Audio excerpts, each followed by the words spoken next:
Welcome into the UFC 319 Gamble and Gains preview. What a massive, massive week for fight fans in the United States as UFC signs a whopping deal with Paramount. We get into all of that, plus the UFC 319 pay-per-view and a couple of other best bets along the way for a great night of fights.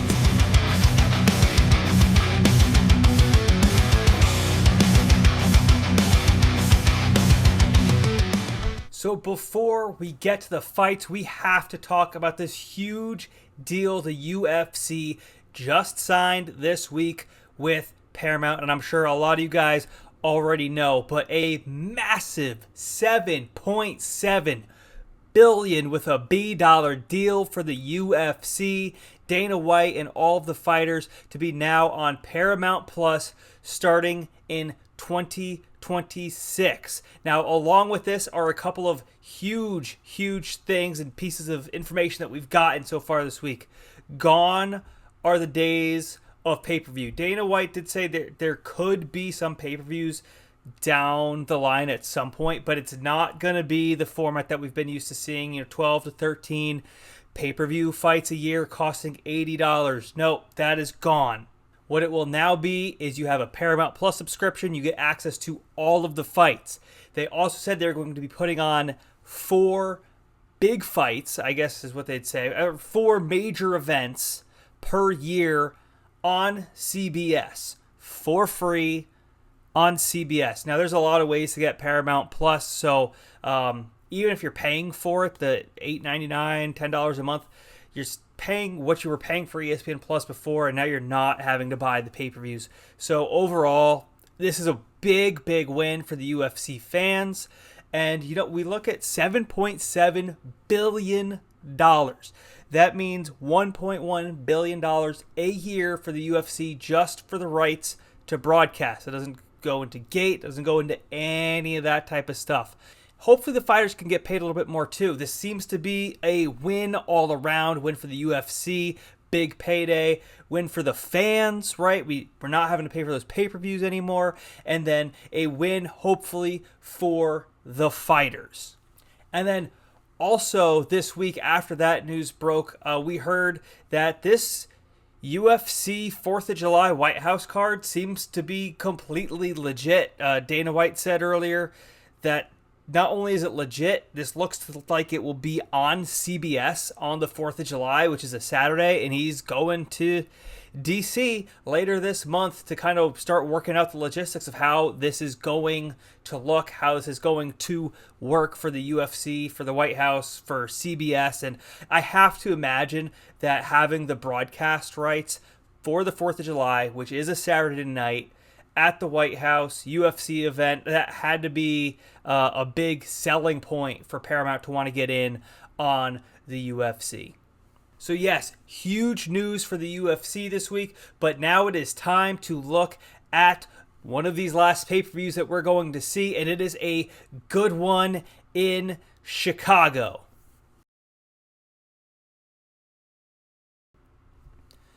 First fight on the pay-per-view, we have Kai Asakura. Very successful career in Japan, though has started 0-1 in the UFC, going up against Tim Elliott, who is 5-2 in his last 7. So Asakura comes in the favorite here, and I can kind of see why. Of his 21 career victories, 13 have come by knockout. So he's a bit of a knockout artist, though he did lose his first fight in the UFC. It was to Alexandre Pantoja, though. So they put him right up into the top of that division. He did take a loss by submission. We look on the other side, Elliott, he's a plus 250 underdog in this fight. He's giving up 7 years in age and 3 inches on the reach. So I understand why Elliott's the underdog and Asakura is the favorite here. I don't know if it's priced completely correctly. It's kind of hard to tell. This is really only his second fight in the UFC. Elliott is coming off of a bit of a hot streak, but I do see why he is the underdog. So we're going to go with a prediction and no bet on this one. I think this one's going to be a little too close to call. Going to be a great fight to watch, though. We're going to go with a prediction for Kai Asakura to get the victory. So the other thing I did take a look at, and the price wasn't good enough, at least for me, was to look at Asakura to win by knockout. So like I mentioned, 13 of his 21 victories have come by TKO.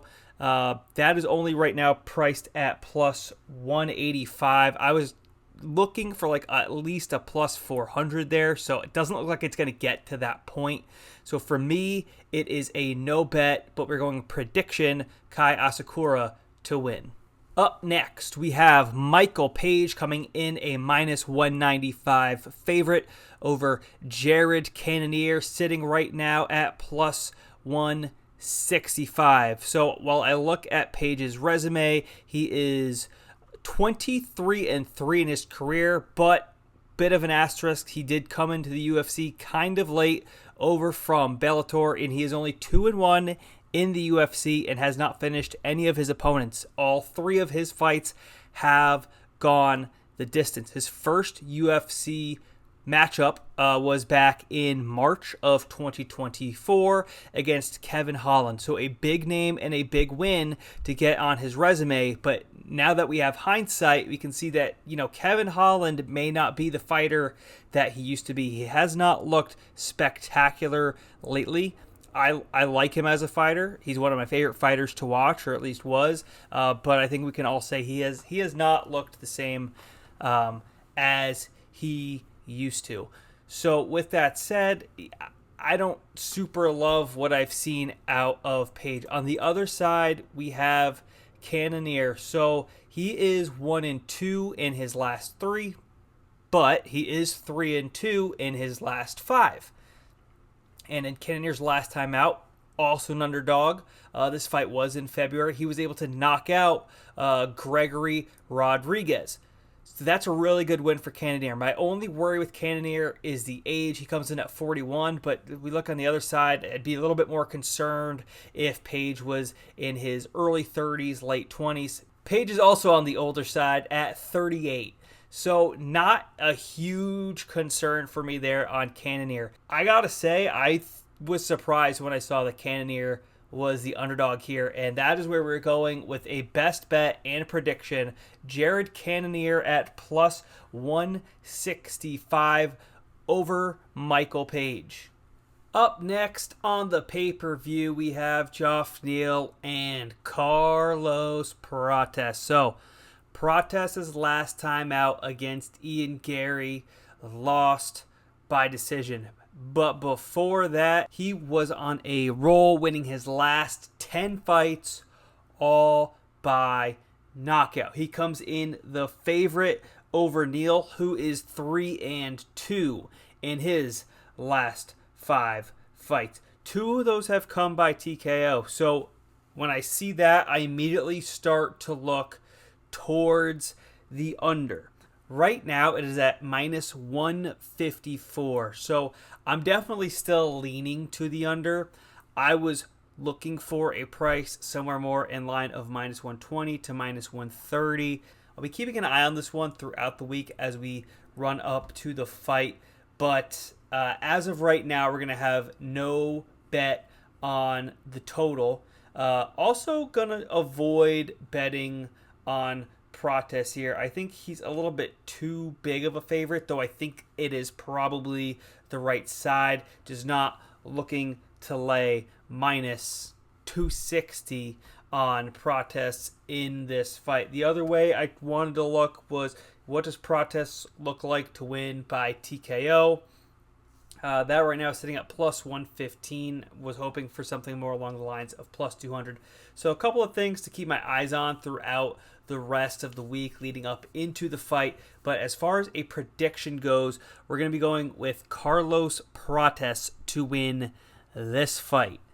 We head to the co-main event next, where we have Aaron Pico coming from PFL, making his UFC debut against Lerone Murphy, who comes in undefeated.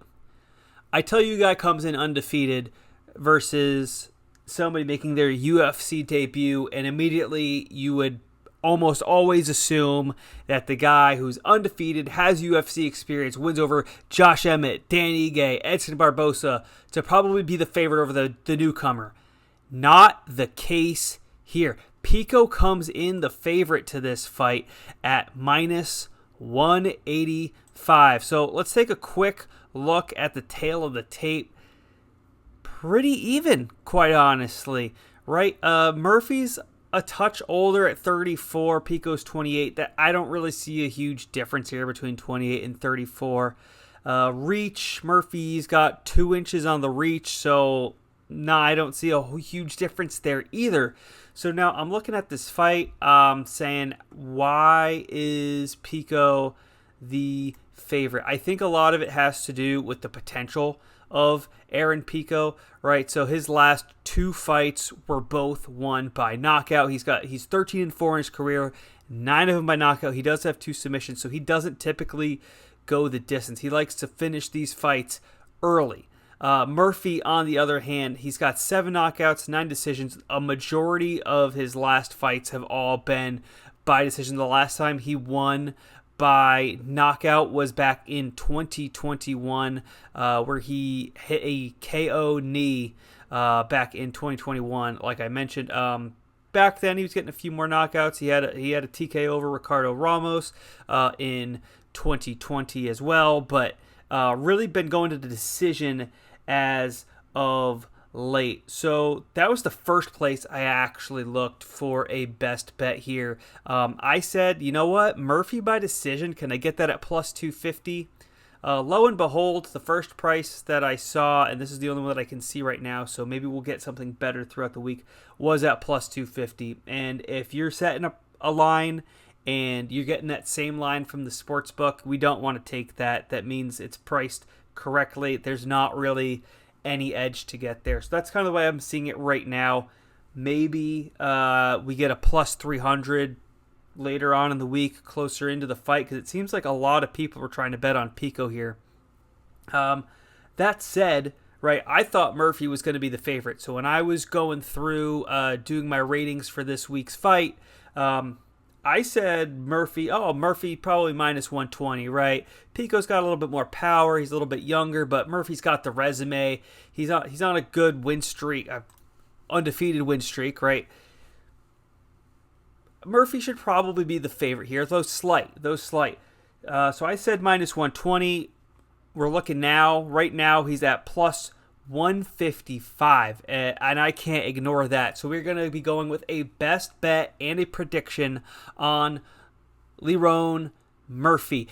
Main event time, Dricus du Plessis and Khamzat Chimaev. And rarely do you get a main event in the UFC on a pay-per-view where both fighters come in undefeated in the promotion. This is going to be a great fight. So du Plessis comes in 23-2 in his career.